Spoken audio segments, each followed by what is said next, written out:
Have you ever found a mystery that was just too uncommon that it took you literal weeks to ask about it? The backpack didn't look interesting at all. Just a gray, scuffed-up thing sitting in the lost and found for way longer than anything else ever does.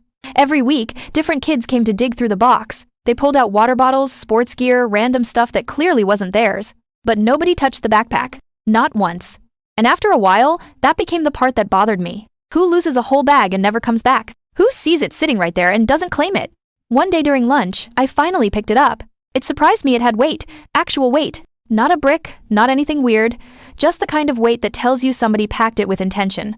And for the first time, I wondered if it wasn't lost at all. Maybe someone wanted it to stay exactly where it was. The curiosity got to me. So yeah, I unzipped it. Inside, everything was neat. Folders clean, organized, labeled in handwriting that looked careful, not rushed. Expenses. Plan A. Plan B. Contacts. It looked less like a student's bag and more like something an adult would carry when they're trying to sort out their entire life. At the bottom was a sealed envelope with a sticky note that said, "If you need it, take it." That line hit different. Not if found, return. Not property of. Just, if you need it. Right then, the assistant principal walked in and stopped when he saw me holding the open bag. But instead of getting mad, he just looked tired. He said, "Come with me."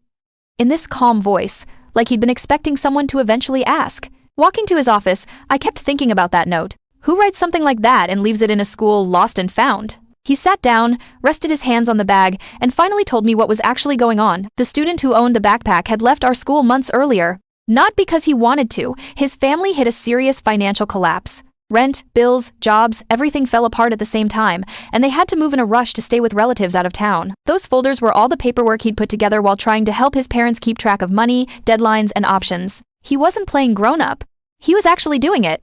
And the note? That was intentional. According to the assistant principal, before the family left, the kid said something like, "Anyone who's willing to take a backpack from Lost and Found is probably going through something too. Maybe these can help them like they helped us." He didn't want credit. He didn't want the school to return it.